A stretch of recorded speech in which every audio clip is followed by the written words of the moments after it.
Action's first Lunch and Learn webinar. It's on a very important and timely issue, offshore wind development. As way of introduction, it's the fact that climate change is accelerating due to humankind's excessive use of fossil fuels, and it is threatening life on Earth as we know it. Our ocean is actually absorbing and buffering much of the impact, but the results are increasing her own demise from sea level rise, warming seas, and ocean acidification, which is why reducing climate change causation is a critically important issue for Clean Ocean Action and a priority. The #1 solution is to ramp up efforts to stop using fossil fuels. Achieving this goal is multifaceted, but it begins with each one of us reducing our own use of fossil fuels. It also means using renewable energy sources, which includes offshore wind.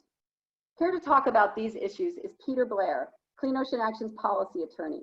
He has worked at Clean Ocean Action for 2 years and focused on energy policy issues throughout the region. He graduated from Oregon School of Law, where he also focused on ocean energy, legal, and policy issues. His full resume is in the chat for your review. I will now turn it over to Kari Martin, Clean Ocean Action's advocacy campaign manager, who has extensive history working on ocean issues at Clean Ocean Action. She will be facilitating the conversation today. Thanks again, everyone, for joining, and we look forward to your thoughts and feedback. Kari?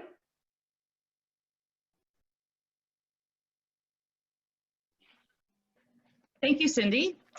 I will briefly go over some ways to engage the audience during our webinar today. First, we are recording this webinar. This recording, as well as Peter's slide presentation, will be available for viewing after the webinar. Next, there are many functions to engage you in this webinar. Those functions are at the bottom of your screen. You will see chat, Q&A, and we would like you to use those throughout the webinar. The COA staff will post links and relevant information in the chat throughout the webinar. In the Q&A, we will have a live Q&A question and answer session following Peter's presentation. At any time during this webinar, click on the Q&A button, type in a question you want to be considered for the Q&A session, and we will have a limited time at the end for that live Q&A session, but we'll try to answer as many questions as possible. Next, we have polls. We'll be asking you to participate in 3 polls throughout the webinar. Peter will introduce the polls and pause briefly for you to mark your answer on the screen. It should only take a few seconds or 30 seconds or so.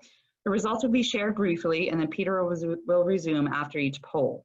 Finally, we appreciate your feedback and ask you to complete a brief post-webinar survey after you leave the webinar using the Google form that is provided on your screen. Now I will turn it over to Peter. Thank you, Kari and Cindy. Thank you, everyone, for joining. The purpose of this webinar is to give a fair and accurate overview of offshore wind development in the New York, New Jersey region. Clean Ocean Action has been actively engaged in this issue for the past several years, and we felt there has not been a holistic discussion that focuses on offshore wind and touches upon why it's important from a climate and energy standpoint, but as well as the concerns that come from the development of an entirely new coastally dependent industry in our shared waters. Briefly, Clean Ocean Action is an environmental nonprofit. We focus on the protection and enhancement of the marine waters of New York and New Jersey. We were founded in 1984, and we recently moved to our new office in Long Branch. Our geographical focus is primarily the New York, New Jersey Bight, a term I will be using throughout the webinar. Generally speaking, that refers to the stretch of the ocean between Cape May, New Jersey, and Montauk Point, New York. Here is a brief overview of the presentation that we're going to go through. First, we'll look at the reasons why states are so invested and interested in offshore wind development. Next, we'll discuss what exactly offshore wind development looks like. Third, we'll talk about who develops offshore wind, who are the prime regulators, and who determines where the wind farms go. Fourth, we will touch upon what the status of offshore wind development in our region is. Fifth, we'll look at some of the environmental concerns associated with offshore wind development. And finally, we'll unveil Clean Ocean Action's offshore wind policy, which is intended to guide our work on this issue and ensure that all offshore wind is developed in the most environmentally sustainable way possible. We felt it was important to start with the reasons why states are so excited and invested in the development of offshore wind to really frame the conversation. Before we go through this section, we're going to pause and have a chance for our first poll question to gauge the audience understanding of the issue. So the poll question is, what is your opinion on offshore wind development off the coast of New York and New Jersey?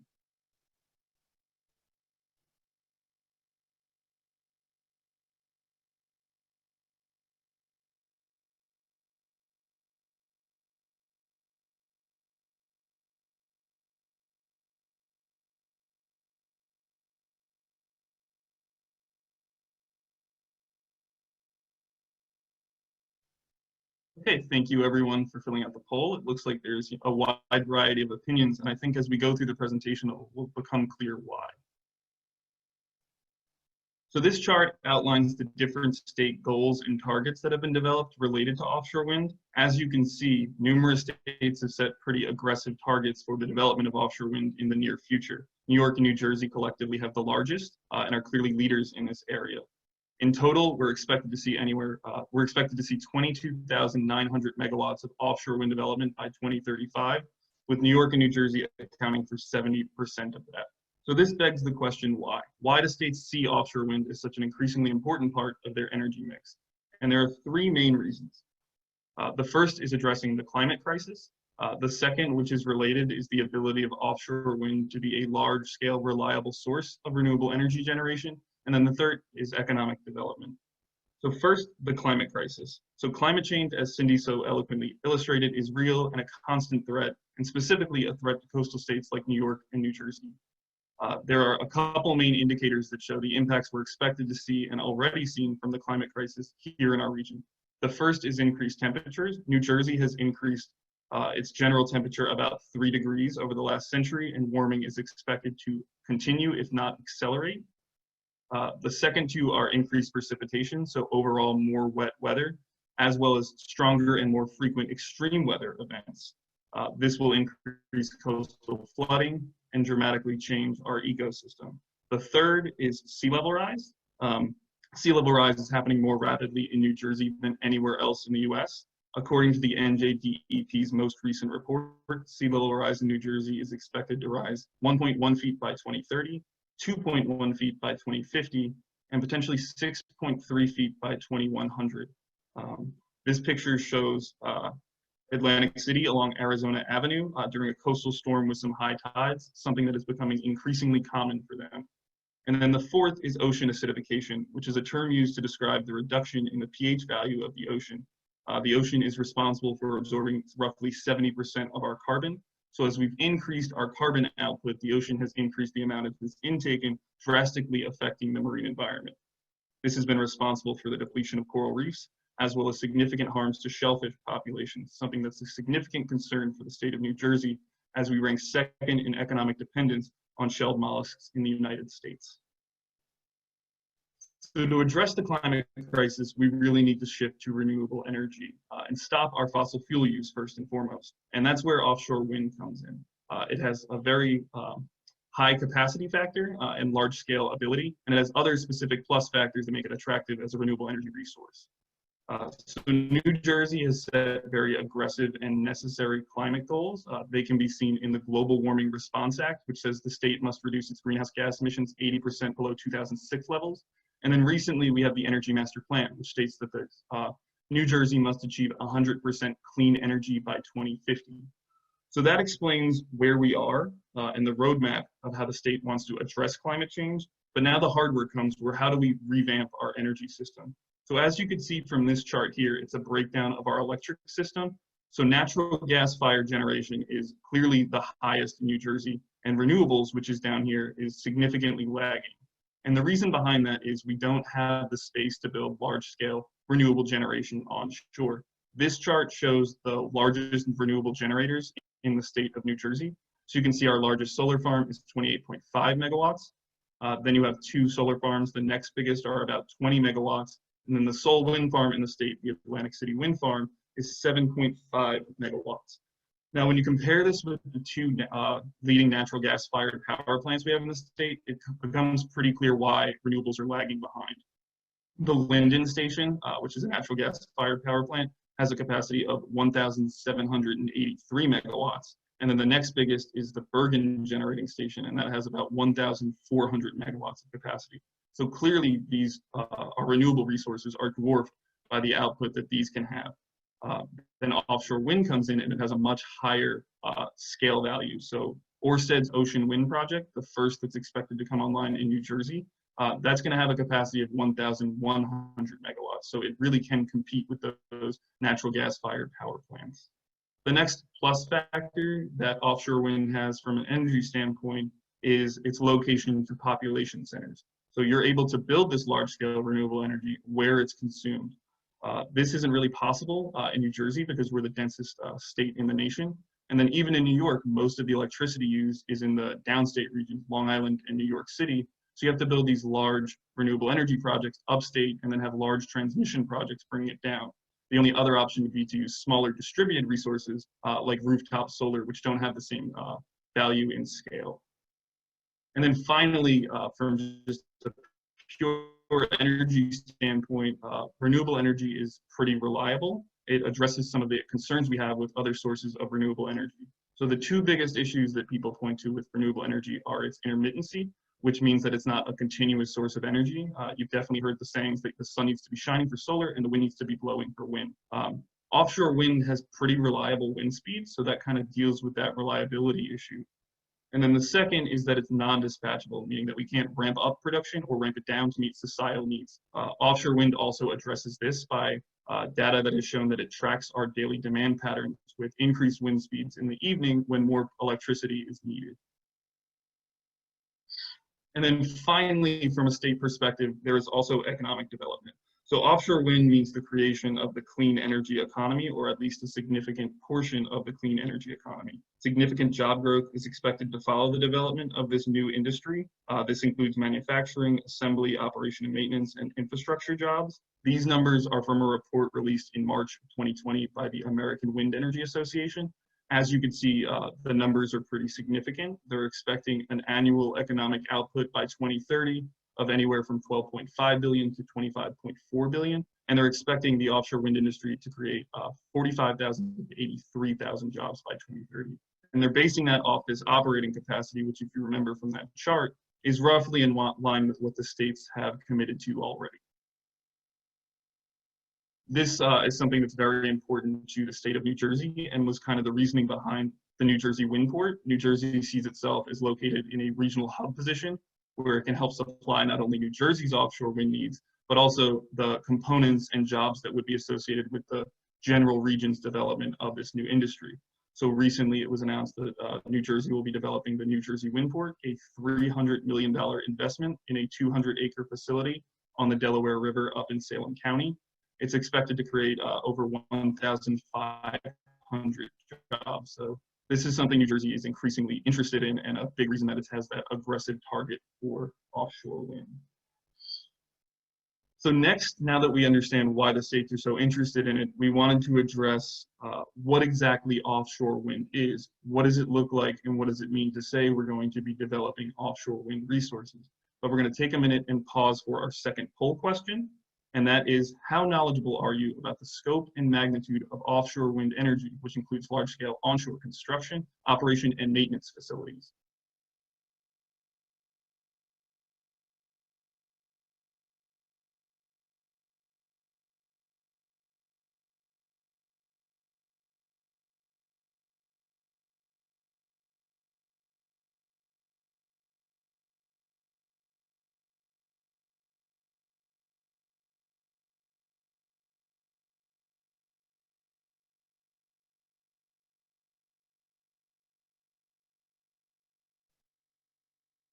All right, thank you for filling out the poll. It looks like there is, again, a split in what everyone's knowledge level is, but most are either somewhat familiar or not familiar, which is kind of what we expected because a lot of people don't talk about the specifics. So that's what we wanted to go into next. So this infograph very basically breaks down how offshore wind works. So generally speaking, you have a foundation, and that solidifies the turbine to the seafloor. That connects to the turbine, which is what the wind spins, the blades, which produces the electricity. That electricity is collected through inter-array cables. So all of the electricity is taken from the specific turbines to an offshore substation. Then the electricity is increased in voltage, and where it's transmitted to shore through an export cable or cables. Once it's on shore, it has to find a place where it can connect to our energy grid. And once it connects, it powers our lives and our homes. So that's very briefly how offshore wind works, but it doesn't really paint the full picture. To really understand offshore wind holistically, you need to break it down from the offshore components, something people are a little more familiar with, as well as the onshore components, which, as I just went through, have those transmission cables and manufacturing centers for these large components that we're going to be developing, and then the manufacturing and the marshaling and assembly ports where you put it all together before bringing it out to sea. So very briefly, we wanted to touch upon a couple components of offshore wind because we think this will help when we get to the environmental impact section so everyone has a fair understanding of what we're talking about. So the foundations, as I said previously, this is the component that will go into the water and solidify the turbine. There are different types, the most common being this monopile foundation. The types have different pros and cons. The biggest industry reason for using different ones is primarily the water depth. Monopiles are better for shallower water.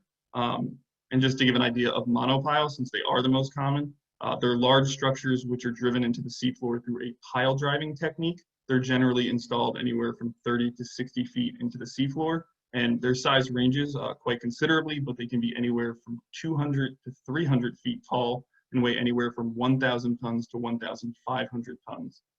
Ørsted's Ocean Wind Project, which we will be referring to a lot and go into more detail later, that's the first one in New Jersey. They will be using monopiles, and those are going to be developed at the port of Paulsboro in New Jersey. Equinor's Empire Wind Project, which is going to be connecting to New York's energy grid and is located about 20 miles off Sandy Hook. They're going to be using a wide variety of different types of foundations.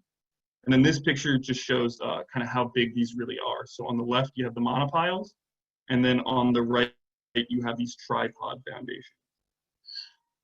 So next, we want to talk about the turbines. This is probably what everyone is most familiar with and what everyone thinks about when they hear offshore wind. So turbine size is increasingly getting bigger and bigger. So for reference, the Block Island Wind Farm, that's the first one in the US. It was a 30 megawatt project, and they got that 30 megawatts by having 5 6 megawatt turbines.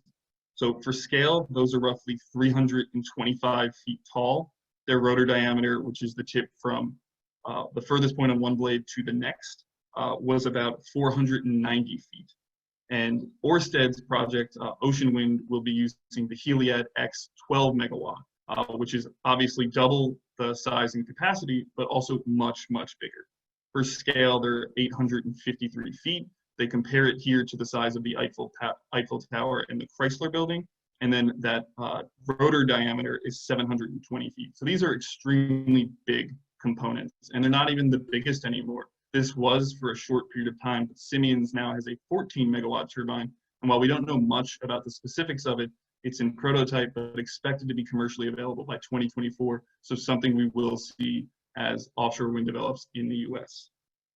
Now, briefly, we wanted to turn to this video, which discusses the development of the Hornsea 1 project in the UK. I apologize in advance, they use meters when discussing it, but we thought it was important to kind of show the whole scale and kind of how big offshore wind really is.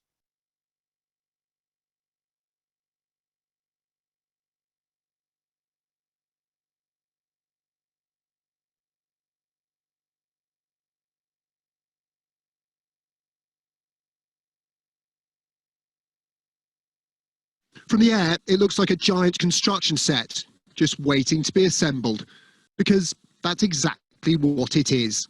From this base in Hull, steel towers, fiberglass blades, and all-important turbines are being bolted together 75 miles out to sea to make the world's largest offshore wind farm.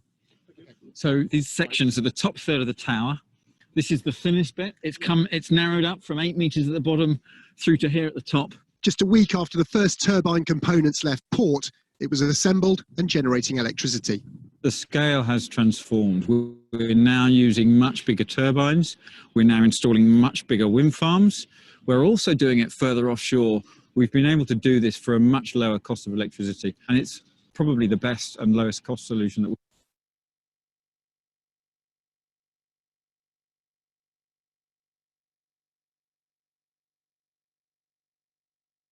From the air, it looks like a giant... Installing much bigger wind farms. We're also doing it further offshore. We've been able to do this for a much lower cost of electricity, and it's probably the best and lowest cost solution that we've got available to us. The sheer size of these new wind turbines means just one rotation produces enough electricity to power a home for 24 hours. Each one is 154 meters across, meaning each blade is nearly as wide as the world's largest passenger plane. And at 190 meters high, they dwarf Central.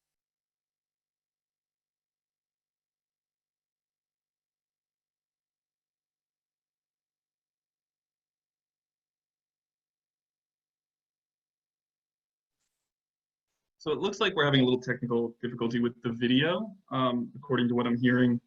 So we're gonna move on, which is also great for the interest of time, so we can really get to it. It looks like there are a lot of questions already, so I apologize about that. But next we're gonna discuss who regulates the development of offshore wind. So what are the roles of the state and federal government? Who determines where the projects are going to be? So there is split authority between the federal and state governments. On the federal side, through the Bureau of Ocean Energy Management, they're responsible for siting the offshore wind farms. They've developed a 4-stage process, which kind of guides the development. And they have to do 2 environmental reviews under NEPA throughout this. And that's where other federal agencies such as NOAA, the US Coast Guards, and the US Army Corps of Engineers comes in. And then on the state side, you have authority as well. And that's one with whoever the environmental permitting agency is. In New Jersey, that's the DEP. And they're responsible for the permitting of anything that's onshore as well as anything in what is called state waters, which is the first 3 miles from the coast. And then you have the energy regulator, who in New Jersey is the New Jersey Board of Public Utilities.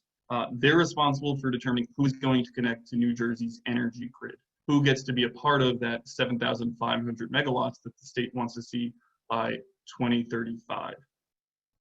So this is just a simplified view of the BOEM 4-stage permitting process, where they determine where the actual wind farms are going to be in the ocean.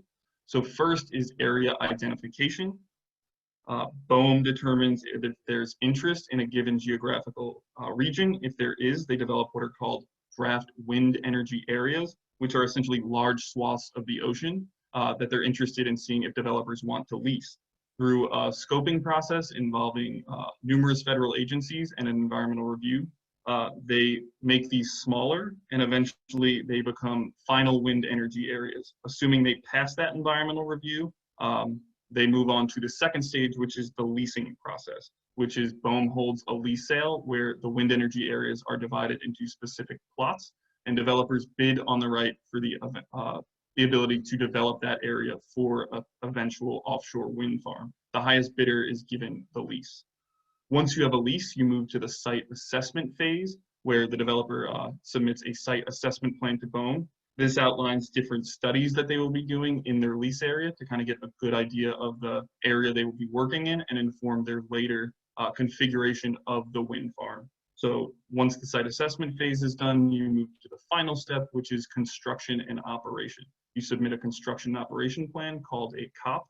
This is the final blueprint of the offshore wind farm. It really has all the details, the things people are most interested in. How many turbines, how big are they going to be, where are they going to be, what is the spacing between the turbines, what the export cable routes are. It really is the holistic blueprint. BOEM has to go through yet another environmental analysis under NEPA, the National Policy Act, and if it reaches a conclusion of a finding of no significant impact, it is approved and they are able to develop that wind farm. This is just a neat timeline that BOEM gives, kind of showing the linear process of that 4-stage and how long they generally think it takes. And then when you move over to the state side, they also have authority, which we went through briefly. So you have the Environmental Permitting Agency, again, the DEP in New Jersey.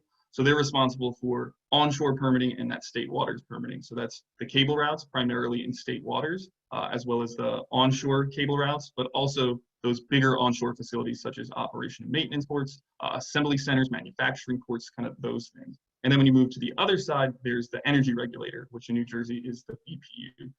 Again, responsible for determining through what is called a solicitation process, who is going to connect to our energy grid. The BPU requires this to be a competitive process, and they open it up at specific times where all developers are able to submit applications. The applications have to include the following information. 1, the purchase price. 2, a showing of a net positive impact for the state of New Jersey. 3, they need to show the impacts to ratepayers, kind of the impacts to everyone's electric rates in the state. 4, the environmental impacts associated with the development. 5, the strength and guarantees of that economic impact, kind of how sure are they that they are going to meet that economic target. And then finally, the likelihood of success of a commercial operation. And that's because it's so dependent on that federal side and making sure that they get all of those approvals. So now that we have that background information, we can really go into the status of offshore wind projects in the New York, New Jersey Bight. So this slide shows that solicitation schedule that the BPU has created. This is the roadmap of how we get from 0 megawatts in the water now to that goal of 7,500 by 2035. You can see we've already had one solicitation process. Ørsted won that for their ocean wind project off the coast of Atlantic City. The solicitation started in 2018 and they were awarded it in Q2 of 2019. We actually are supposed to be going through the next solicitation process right now, but with COVID that has been delayed and it's unsure how that will affect the rest of it. But what you can see here is that we're expecting 6 projects to connect to New Jersey, and that is how we're going to reach that goal of 7,500 megawatts. So this is kind of the first map we'll look at, and it shows a couple different things. The first being down here, this is Ocean Wind, Ørsted's project, the one that is the furthest along in terms of New Jersey. They have a federal lease. They've finished that site assessment phase, and they're moving into the construction and operation phase, kind of the phase where we know exactly what we're going to be looking at. And then, like we just said, they've won that solicitation process, which has allowed them, when you move up here, you have Empire Wind, which is in a similar situation as Ørsted's Ocean Wind project with all the same facts, except they won New York's solicitation process. So they also have a lease, they've finished that site assessment phase and are getting ready for the construction and operation phase where we'll know all of the details. The only difference being they are going to connect to New York's energy grid. And that's kind of why you've heard people talk about a New Jersey energy offshore wind project and a New York project. While they obviously are going to have impacts for both of us because we share the same waters and that's obviously very close to our shore, it's a New York project just because that's where they will be connecting into the energy grid. Down here you have Atlantic Shores, which is a joint project between EDF Renewables and Shell. They're one of the second furthest along in New Jersey, so they have a lease. They do have that from the federal government. They're in that site assessment phase, but they have not won a solicitation. So there's no agreement to connect to a specific state yet. And then these green energy areas are draft wind energy areas. So this is what BOEM's considering finalizing for future leases. The lighter green shows their secondary recommendations, and then the darker green shows the primary recommendation areas. So these are areas that BOEM wants to consider for potential leases and eventual offshore wind farms in the future. This is a second map, and it just shows a zoomed out picture, kind of showing the entire scope of offshore wind development along the East Coast. Obviously, there's a big block up here that is most likely going to be New York, Connecticut, Rhode Island, and Massachusetts. But for our purposes, it shows a couple things that other maps didn't. First being this white shaded area is initially what the offshore wind, wind energy areas were going to be. This was BOEM's first big crack at the next process of figuring out where the wind farms are going to go. And they removed those through that stakeholder process, through public comment and engagement, where they found out that those would not be ideal based on environmental concerns and pre-existing ocean uses. It also shows that we do have projects to the south of us in New Jersey that we should be paying attention to. There are 2 US Wind and Skipjack Wind. Those are projects that are in a similar place as that Ocean Wind project.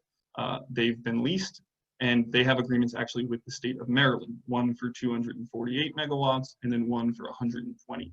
Then interestingly, there's this Garden State Wind project. That's another Ørsted project. They're in a similar position as Atlantic Shores. So they have a federal lease, but they do not, they're not ready for that construction and operation phase yet.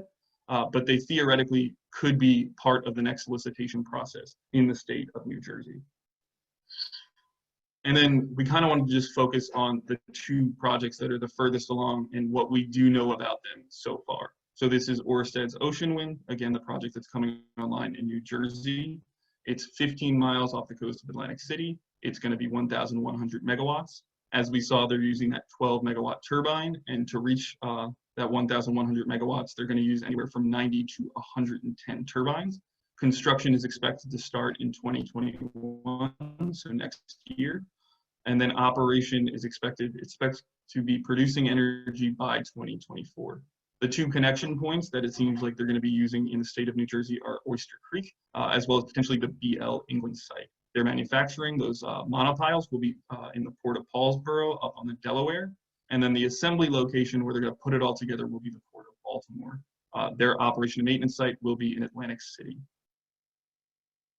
So moving on, Equinor, the furthest project along in New York, that pizza pie shaped one kind of at the mouth of the port area there. So that's 20 miles east of Sandy Hook. It's 816 megawatts is its capacity. It's going to be using anywhere from 60 to 80 turbines, and the turbine sizes range from 10 to 14 megawatts. They're in a similar phase as Ørsted's Ocean Wind, with construction expected in 2021 and operational by 2024. They'll be connecting to Con Edison's Gowanus substation, which is in Brooklyn. Their foundations will be built at the Port of Cummins, which is up in the Capital Region, so further upstate New York. Their assembly site is going to be the South Brooklyn Marine Terminal. This is not finalized, but that's what all the information is telling us. And then they're going to use a point somewhere in South Brooklyn for their operation and maintenance functions. So now we wanted to go into the environmental concerns with offshore wind, because as we said, we're talking about the development of a coastally dependent large industry in our shared water. And while that has a lot of benefits from a climate perspective, there are concerns we have about the impacts it'll have on the marine and coastal environments. We've broken this up into 4 specific subheadings. The first being impacts to marine life and wildlife. The second being the impacts to pre-existing ocean uses, such as commercial and recreational fishing, as well as navigation. The third being the cumulative impacts and the lack of knowledge that we have. The third being the impacts to our coast, the developments that will be necessary onshore. And then finally, the cumulative impacts, when we look at that map and see all those projects coming online, what does that mean, not just from a project by project basis, but for the entire region when we have multiple offshore wind projects in our waters? So first, we have the impacts to wildlife, which relate to impacts to birds, impacts to fish, and impacts to marine mammals. So on the bird side, we have a couple concerns. The first being displacement of habitat. There have been shown that there's behavioral responses to the offshore wind farms that may cause birds to no longer use habitats that they previously used. A study at the Robbins Rig offshore wind farm in Scotland did a monitoring of this, and evidence showed that there was a decreased number of bird species 1 year after construction, showing that they no longer used the habitat that they were previously using. The next is concerns of it acting as a barrier to migration pathways. So there's concerns that this would block pre-existing migration pathways, causing birds to detour around the wind farms, and this has significant impacts as well. This will lead to birds increasing their total flying distance, as well as their energy use, which can have impacts causing fatality for especially older birds, and then impacts to the breeding season since they used a lot more energy and their body mass has decreased. And then also there is a risk of collision, so that if the birds don't avoid these areas, they will fly through them and potentially hit the different aspects of the wind farm, primarily the blades, causing either injury, but more likely fatality. On a fish and benthic species side, one of the biggest concerns is the electromagnetic fields. So as we discussed, there's 2 main cables associated with offshore wind. There's those inter-array cables that collect all the energy offshore, and then there's those export cables, the bigger cables that bring the energy to the shore. The cables transmit both electric and magnetic fields, and while the electric field is generally limited to the cable itself, the magnetic field can be measured around the cable. So generally speaking, the EMF may impair the orientation of fish, which can have significant impacts on habitat location, migration patterns, potentially breeding. It can also cause significant avoidance. The species that are most likely going to be impacted by this at a more significant rate are crustaceans and marine life that use electric and magnetic currents for orientation, and these are things like sharks, rays, and eels. Research has suggested that many of these species are able to detect this EMF from the cables anywhere from 1,000 feet away. There's also significant concern about habitat change. So anytime you're introducing a new hardened structure to the marine environment, you're creating an artificial habitat. And while this can be a net positive thing, increasing biodiversity, it also can disrupt the normal habitat that we're used to seeing and introduce potential new predators and disrupt the marine environment. There's also concern that habitat change will happen because of the noise as well, both from the construction and operation, the increased vessel traffic, as well as the noise emitted from the turbines and the generators themselves. And then finally, moving on to marine mammals, the two biggest concerns are noise pollution from the construction and operation, including increased vessel traffic, as well as vessel strikes. So noise pollution from the construction, the biggest one that we're most concerned about with is that pile driving activity. Pile driving has been shown to cause behavioral changes and negative impacts in seals, porpoises, dolphins, and whales. These disruption effects have been measured up to 20 miles from the construction site. Noise impacts are also a concern for operation as well. So not just from the increased vessel traffic, but also from the noise emitted from the turbines themselves. The gearbox and the generator substations create a constant noise, and there's concerns that this will also create a disruption of marine life. And then finally, there's vessel strikes. So not only are you increasing the amount of traffic to and from the wind farm, both with construction and those operation and maintenance activities, but as we'll get to in a second with those pre-existing ocean uses concerns, there's fear that we are going to be funneling a lot of commerce and traffic into narrow lanes because they will be avoiding the wind farms, and that increased density may cause increased vessel strikes. So moving on, the next impact is to existing ocean uses. We have a very diverse mix of ocean uses off the coast of New Jersey and New York, but we only have the time to focus on fishing and navigation. So commercial and recreational fishing have significant concerns about the development of offshore wind. They fear that it will harm their business, which is already being impacted by the changing marine environment from climate change. So just to give a perspective of New Jersey's commercial fishing industry, it is the 5th largest in the US and contributes billions annually to the state's economy. The most recent data we have is from 2016, and it shows that New Jersey's commercial fishing industry created 37,000 jobs, generated $6 billion in sales, $1.4 billion in total income, and then $2.2 billion in value added to the economy. There's over 100 different species of commercial viability in our waters, and our section of this economy is key not just to the state of New Jersey, but to the larger nation's food supply. To be clear right now, BOEM and the developers are stating that fishing activities will be able to continue in the offshore wind farms. They're not barring access, but there's still concern that even if there's access, it's not meaningful access. So some of these concerns are first and foremost that the wind farms will drastically change the fishing habitat patterns, kind of changing the places fish are and disrupting where people fish. Second, it may not be technically feasible to continue to fish in these areas, especially activities such as trawling and drag nets, which impact the seafloor. So these could catch the cables, or when the cables actually can't be buried to the ideal depth, which is to avoid that EMF, they put concrete mattresses over them, and there's fear that this fishing equipment will catch those and be disrupted and break, or potentially harm the wind farm itself, which could cause potential liability. Third, there's issues about navigation. So even if they don't fish in the specific area, it may be blocking access to other areas, causing increased vessel time, increasing the amount of time needed to get the same yield. And then finally, there's also concerns that the insurance companies that insure these vessels may not insure them or require significant rate hikes if you are going to be operating within a wind farm. So this is something that is a significant concern for not just the state of New Jersey, but the total development of offshore wind. The commercial and recreational fishing communities have been very vocal and very much trying to engage in this process. And then finally, in terms of existing ocean uses, there's navigation and transit concerns as well. So we have, as you can see here, a robust marine economy.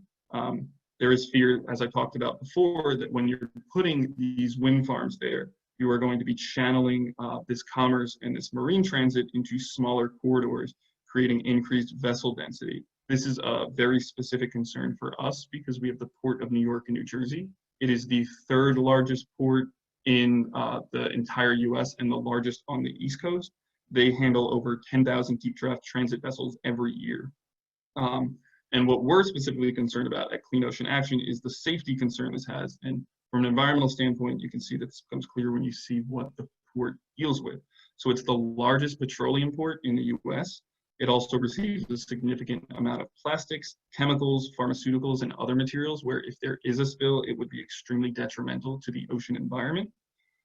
There's also concern not just from that funneling effect, but that the turbines themselves could have impacts on navigational radar. And then finally, there's concerns about access to the port itself. So you can see here, this triangle is kind of where everyone comes in and out. And that looks very much like the triangle that Ørsted has for their, not Ørsted, Equinor has for their Empire Wind project. So there's concern that these will block access to and from the ports. There was never a comprehensive evaluation of the impacts to navigation when the initial leasing was going on. The Coast Guard is finally undergoing port access route studies, but these studies have to operate within those pre-existing leased areas anyway, so it's kind of putting the cart before the horse. They really should have done that much earlier. And then next, coastal development. So something we're significantly concerned about is the impacts that this development will have on our coastal environment. So as we discussed at the beginning of the presentation, the impacts to climate change are already being felt, and we really need to rethink how we use our coastal ecosystem to deal with this and make sure that we're having a resilient coast. So the operation and maintenance facilities in these large manufacturing ports are coming at a time where our coastal zone is honestly its most vulnerable. So there's two big parts that we're worried about from a coastal development side. The first is operation and maintenance. So these serve as kind of the connection between the onshore side of offshore wind and the actual wind farm itself. They must be close enough to the offshore projects to make sure that you're able to do either daily trips or you can do crew vessel transfers where you have a ship out in the wind farm on different schedules, but they need maintenance every single day. They also need significant space to have the components for repair and dealing with anything that goes wrong with the wind farm. So they need a significant amount of space. Each wind farm is likely going to need their own. So we're talking about potentially 6 ports in the state of New Jersey alone, all along our coast. And then finally, we already briefly talked about this, but there's those large manufacturing centers to be able to build these components, since we don't have any of that existing already in the US. And then the marshaling and assembly ports where you're going to put it all together. These are extremely large. Again, the New Jersey wind port is expected to be 200 acres. We're extremely happy to see that the state of New Jersey is centralizing this development and creating that one port for all of the uses, that it's not going to be this sprawled activity paving over the coast. However, we want to make sure that it is in fact going to be the only manufacturing and marshal port in the state, and that we're not going to have a one at the northern end too, where there's already significant coastal flooding and issues. And we want to actually see if the state can do the same for the operation and maintenance facilities, kind of centralize the development. And then finally, just generally speaking, there are significant concerns about the cumulative impacts and our lack of knowledge of really what the impacts holistically of the development of all of these wind farms are going to be. There really has not been a comprehensive look at the impacts of all of these projects. BOEM's environmental reviews generally give lip service to the requirement that they have to have a cumulative impact assessment. So what happens is you have the environmental review focusing only on the specific wind farm, not the specific wind farm in connection with what is expected to be built around it. And as you can see, specifically up here, we're talking about wind farms in close proximity to each other. The same can be said off the coast of New Jersey. They're all, relatively compact, and we're really unsure what the development of all of these in a 15-year period is going to have. We did get one look recently. BOEM was required to do a supplemental environmental impact assessment for Vineyard Wind. That's the project up here. It's an 800 megawatt project that's going to be connecting to the state of Massachusetts. And the cumulative impact analysis was pretty telling. They found while Vineyard Wind itself may not have major adverse impacts to the recreational and commercial fishing industry, Vineyard Wind, when considered in connection with all of the other projects expected to come around it, could have significant adverse impacts. So we are finally starting to see this, but it's a significant concern. And then related is that we really don't have a robust amount of knowledge of the impacts. Again, the only wind farm we have in the state, in the entire US, is that Block Island wind farm, which is 30 megawatts. So it's so much smaller than what we're talking about now. We're really ramping up at a much significant rate, at a very significant rate. So it's unsure, one, what we can even learn from that project, if it will translate to these bigger projects. And then they're still actually undergoing a lot of the studies for the Block Island Wind Farm since it's only been 5 years. So before we get into Clean Ocean Action's policy standpoint, we're going to pause for our next poll question, which is what concerns you the most about the potential impacts to offshore wind development?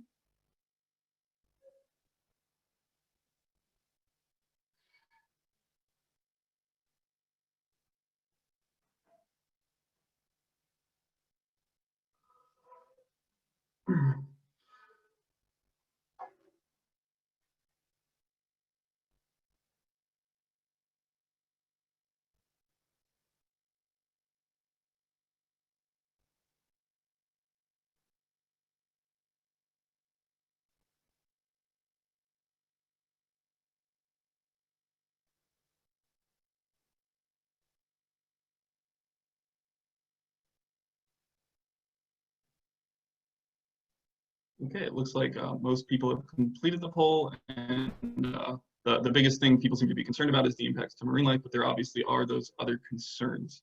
So now we're going to get to what exactly Clean Ocean Action has been doing and what our policy related to offshore wind development is. So holistically, Clean Ocean Action's policy.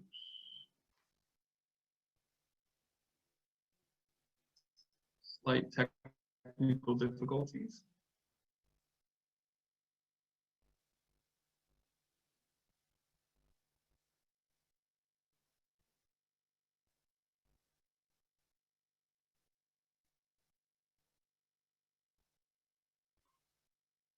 So as I was saying, Clean Ocean Action's overarching policy is the environmentally sustainable development of offshore wind resources in our region. But what exactly are we going to do to make sure that that happens?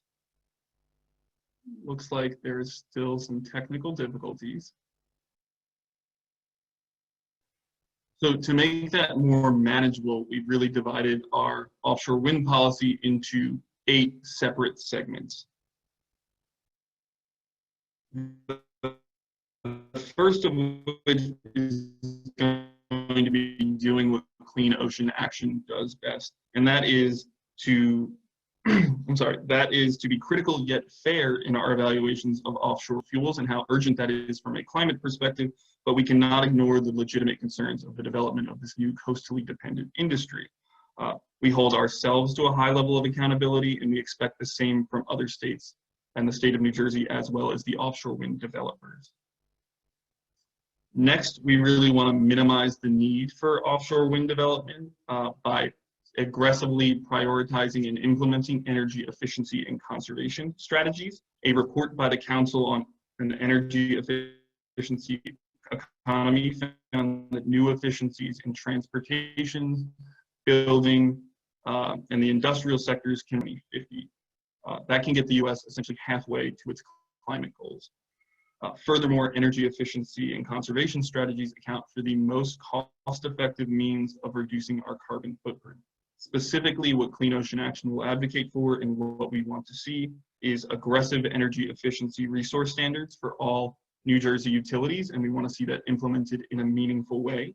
We want to see the development of time of use rates and other demand-side management programs to really cut down on peak energy demand, which accounts for the most significant need for new electric generation. And it flattens a curve, kind of the term we're all used to with COVID-19, but really spreading our energy use out throughout the day so that there's not spikes that we have to account for. Finally, we want to see increased efficiency standards and building codes for new buildings, as well as buildings undergoing significant redevelopment.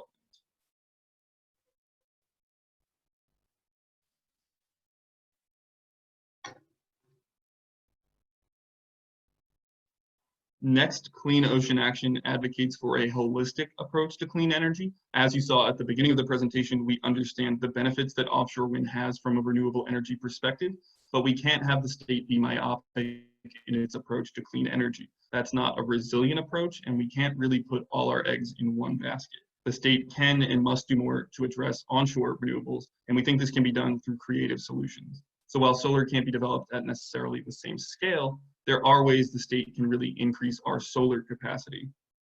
One of which would be to keep building as large scale solar as we can, utilizing brownfields, parking lots, and potentially dual use solar on agricultural land, which you can see up here.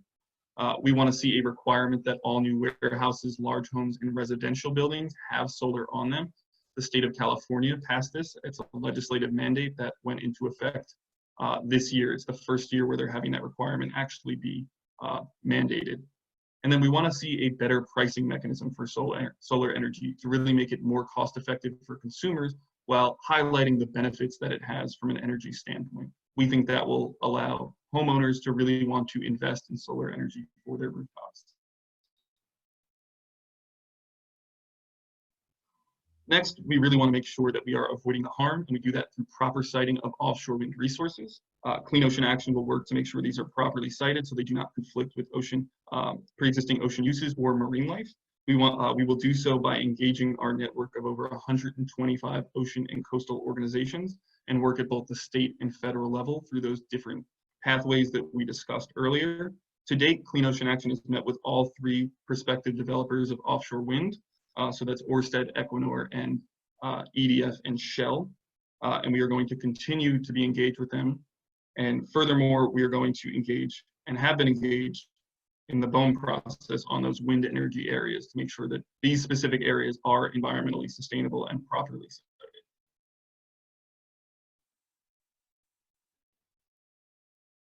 Next is we really want to focus on minimize the avoided, and to the extent we will work and to that extent, we will work to find equitable ways to achieve fair and just solutions. This can be mitigation funds for the fishing industry. We can also work to ensure that offshore wind is not specifically harming endangered species, things like the Atlantic right whale. And we also are increasingly interested in looking at ways to centralize the infrastructure offshore. And one way is through a shared centralized transmission line, a larger backbone. One such proposal is Anbaric's Ocean Grids. This is their New York grid, which, as you could see, would be one large transmission line that would connect not only Equinor's lease area, but the Hudson North potential wind energy area, as well as Hudson South. So the projects that would come into those. That would make sure that each project does not need its own transmission export cable.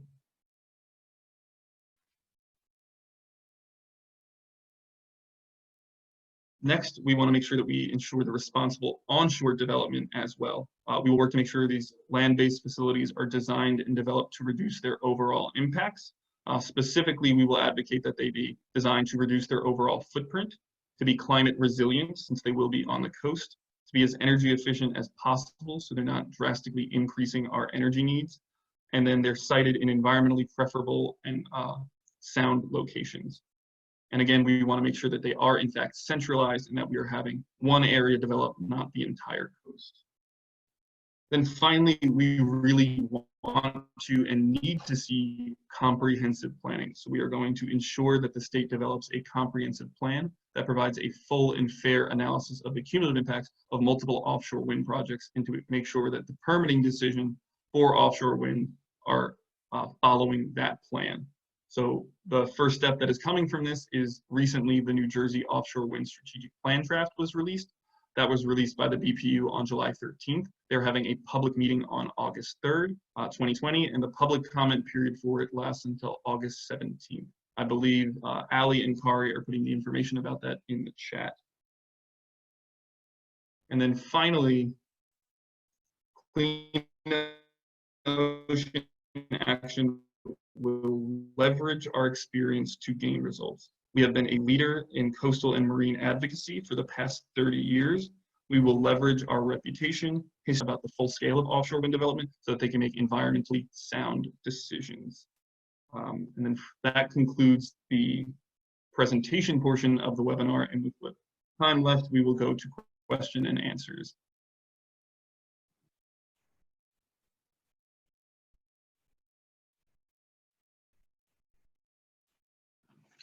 Thank you, Peter. fantastic and a lot of information for everyone to digest and to think about and look into. Again, we will have the webinar recording and Peter's presentation sent out in our follow-up communications with the participants and attendees on the call. So we have 48 plus questions. So that's a lot of questions to cover, but we'll try to get to some of the ones that were perhaps not addressed in Peter's presentation or could use some explanation, further explanation. So we have many questions. This one, Peter, comes from Arnie Ulrich. It's how can we find out how many substations will be erected to support the wind farm in the Atlantic City offshore wind farm? Is there any way of knowing that information?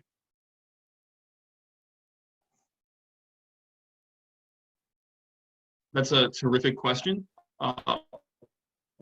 Right now, I don't think it is fully known.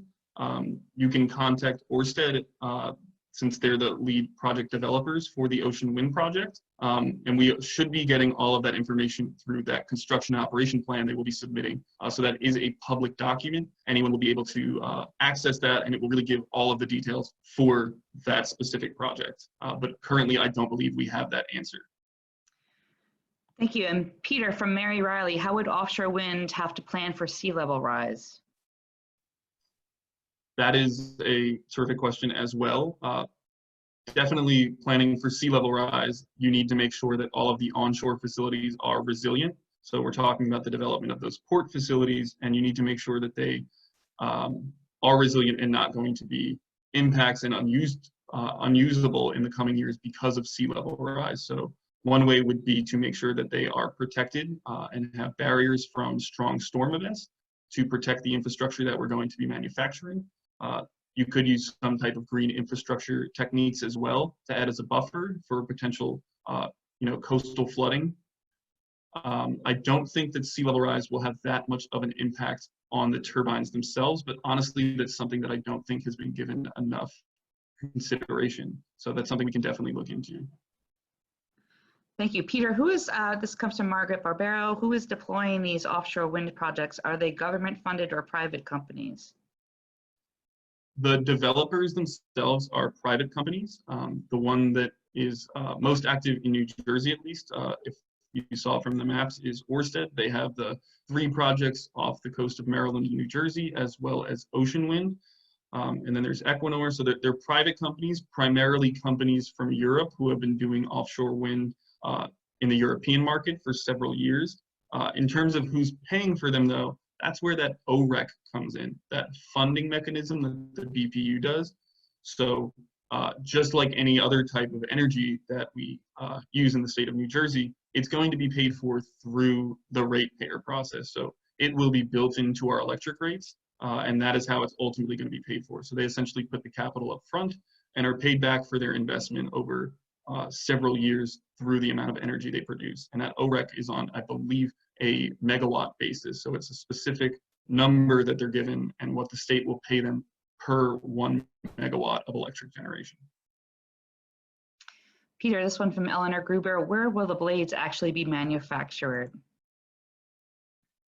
That's a terrific question. So the purpose of that New Jersey wind port will be to have as much of the manufacturing as can be in the state of New Jersey. So it'd be up at that proposed location on the Delaware. For the first couple projects before that wind port is established, we actually don't have any abilities to manufacture the blades necessarily in the US. So the first couple projects will be having these components shipped from Europe. The only assurance I believe we have in terms of any of the components for the first couple projects is both Equinor and Ørsted have agreed to have the foundations created in New York and New Jersey. But the blades are part of the larger supply chain that's definitely lagging at this point. Okay, now switching over to public comment. So will there be public comment periods prior to approvals? This is from Carol Balmer. Yes, terrific question. There are public comment periods. It just gets you really need to be tracking the development. So there's the public comment periods associated on the federal side. So the main ones are in the beginning when they're defining those wind energy areas for leases. They have to have a public comment period because of the environmental review process with NEPA. And then they have the second one at the end when there's the construction and operation plan, you know, the exact blueprint of the wind farm. And then at the state level, the DEP will have to go through its normal process with all of its permitting for the onshore stuff. So there's a public comment period there and ways for the public to get engaged. And then I believe, but I'm not entirely sure, through the solicitation process, there is a way for stakeholders to be involved in that. But I'm not as familiar with that process as I am with the DEP and the federal governments. Peter, can you just go back to the previous question? Can you just remind people what OREC stands for? Oh, an OREC is an offshore renewable energy credit. So the way states calculate how much of their energy is actually from renewable resources is through renewable energy certificates. And this is just a specific one designed for offshore wind. So it's kind of an accounting mechanism, and it's the purchase price for the energy that Ørsted will be developing. Okay, question from Barbara Cuthbert. How far apart are the turbines to be placed, and can this be adjusted without increasing costs if it would decrease impacts to wildlife? That is a great question. I believe there is being a big push to make sure that the turbines are spaced at least 1 nautical mile away from each other. There's specific requirements for the spacing from a technical standpoint to make sure that there's not any drag, which means one turbine is blocking the ones behind it to kind of increase efficiency. And I believe the fishing community is trying to make them bigger so that they have more access and that they're more spaced out from an environmental standpoint is something we're interested in. But it's really going to depend on a project by project basis. There's no specific federal guidelines that says they have to be a certain spatial configuration. Great, so time is actually up for the webinar, but we are happy to stay online to answer some questions. But I just wanted to say, before we answer additional questions, that we will have just a reminder, please take a couple seconds to fill out the post-webinar survey using the Google form that pops up when you close out of the webinar. It will be helpful for us to gauge our presentation and prepare for future ones. We will continue the conversation with communication with participants with the materials from this webinar and other helpful information as wind development, offshore wind development moves along here in the region. I thank you for your participation. We will move on to some questions. We have one from Scott Thompson. What type of data has been available to the public with operations off of the Rhode Island in New York? And how has that impacted those local areas, and how is that information helpful moving forward here? The information so far with not just Block Island, but most of the wind farms has been publicly available. It's a little tricky to find it, and that's something that Clean Ocean Action can definitely send out in our communications. They are doing a bunch of robust studies to try to understand the impacts from the Block Island wind farm. Again, the concern is that they're ongoing. It takes years for these studies to be completed because we're really trying to see what the long-term effects of these wind farms are going to be. And then the other concern is, again, that we're talking about studies done at a 30 megawatt facility when we're talking about scaling up for the first project in New Jersey being 1,100 megawatts. So going from 5 turbines in the water to anywhere from 90 to 110. But the studies are coming. It's just the speed at which the states are pushing for offshore wind development doesn't match the time frame for these studies to be completed. There are also studies that have been done with the European offshore wind farms. But again, we're talking about significantly different environments, so it's not entirely clear how they would translate. Question from Don Adler. Any projects or discussion about public development of offshore wind generation rather than just private developers? That is a very interesting thought, and I do not believe so.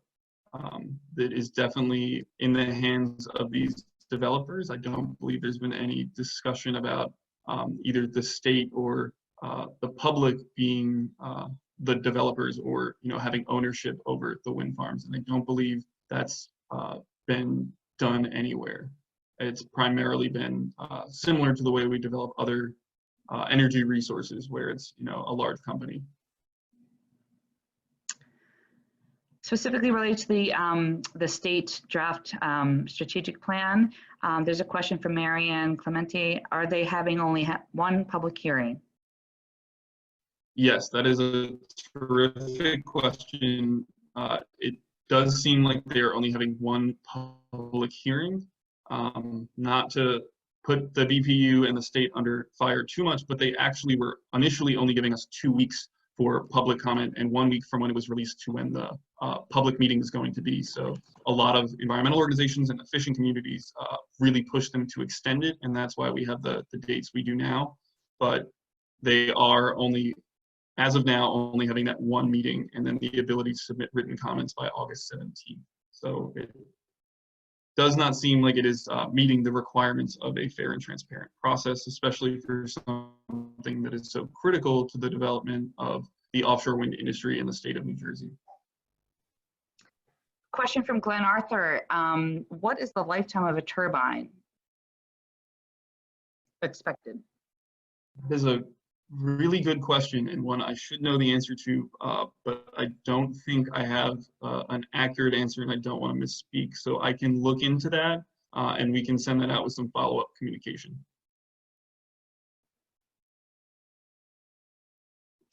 Okay. Sorry, there's a lot of questions to go through. Trying to get to all of them is difficult. Is there any, see, there's questions, a couple of them about hurricanes and storms as climate change increases. There's any studies on impacts from storms on the turbines themselves?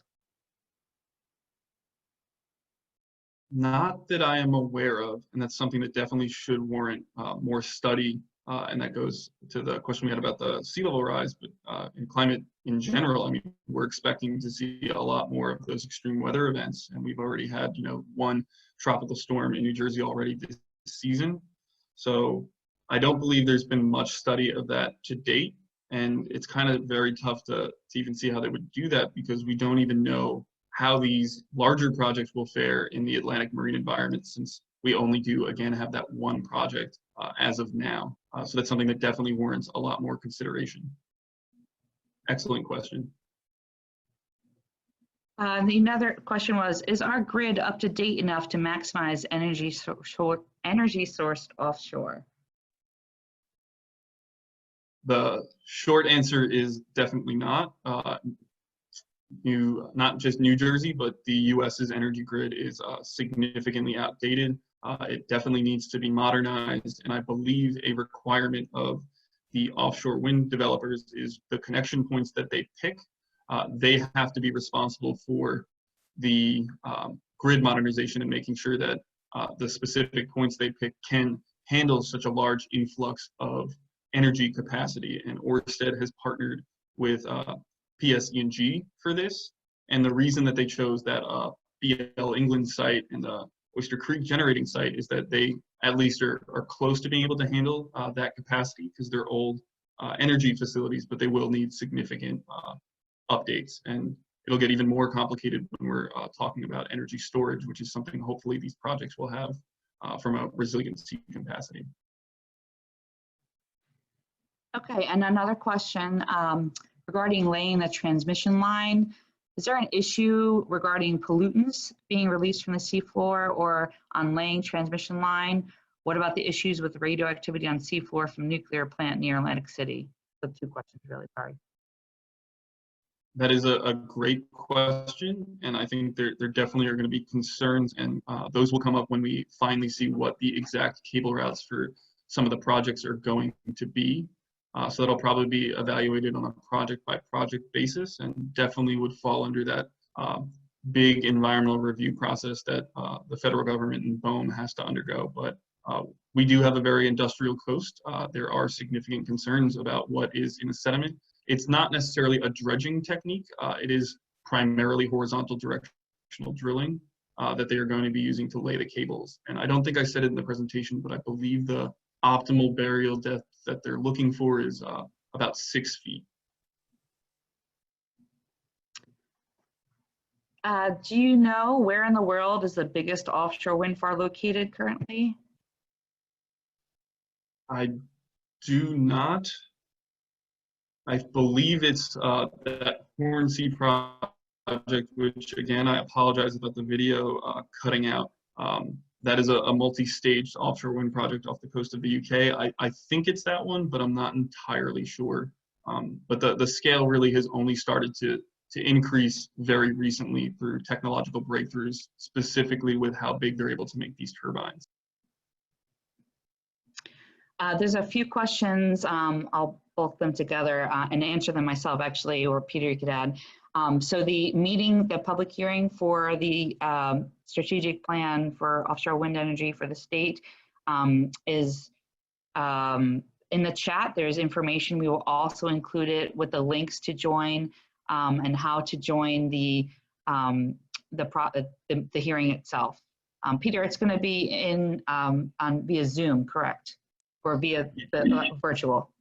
Yes, it will be a virtual meeting.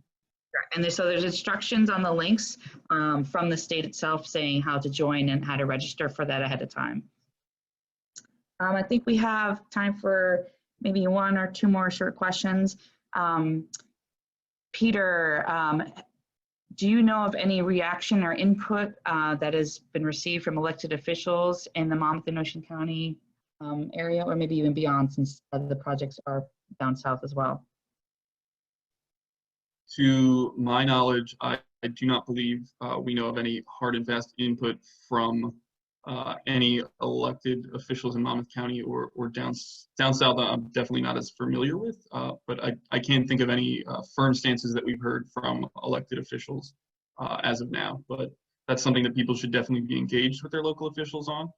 There is room for local governments and the counties to be involved in this process, especially they do have more limited permitting capacity than the state and the federal government, but they are in charge of their land use. So they definitely can play a role in this and should, because it's going to impact, their communities. Okay.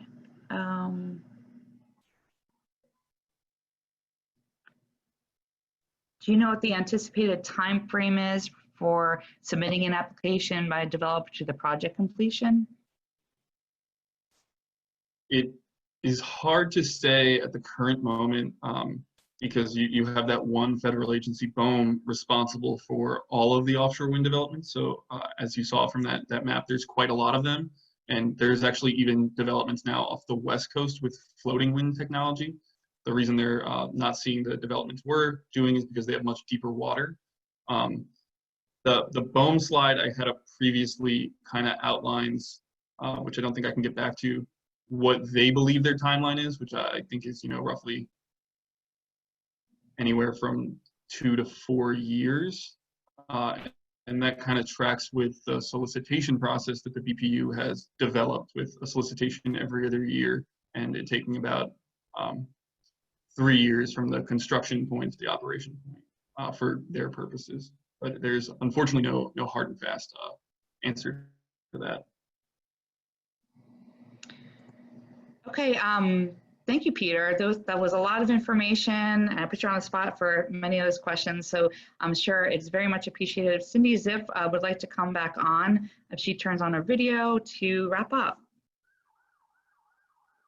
Hi, everyone. Thank you again so much for participating in this first Lunch and Learn webinar that we've had here. And Peter, thank you so much for just a very great, thorough, comprehensive overview of what's really being considered. And I think we've all been hearing about offshore wind for about a decade now, but it's really coming here now, and the development is expected off the coast of Atlantic City any moment. So it's really important for us to all understand what the scope and magnitude is, and for us to be getting involved. And as you had mentioned, to get information to our elected officials, our local leaders, to make sure that it's done in the most environmentally sound way. There was wonderful questions from over 53 questions from folks today, and we will do our best to answer all the questions, perhaps in a document where Peter will have some time to to think and to provide some links to additional information. And thanks to all of our participants that have shared so many other links and provided input to the questions. It's really a great community out there, and all of us are working together. We'll make sure that you know, we do meet this challenge of reducing climate change through reducing our use of fossil fuels first and foremost, but as well as implementing renewable energy. So this is really something, this is just the start of a conversation. If you would like to stay involved and hear more about what Clean Ocean Action is doing, please send us an email to get on our email list so that we can keep you informed about these activities. As Peter had mentioned, it's very complicated, lots of layers of governmental oversight at federal level, state level, local level. So it really is hard to keep track of it all. So we'll make sure that we provide a resource for people to learn more and to find out how they can get involved. So again, thank you all so very much, and be sure to fill out that survey so we know how the webinar went, and we can improve and expand these opportunities, especially in this new virtual world of ours. Thanks again so much, everybody, for joining. Thank you. Thank you all.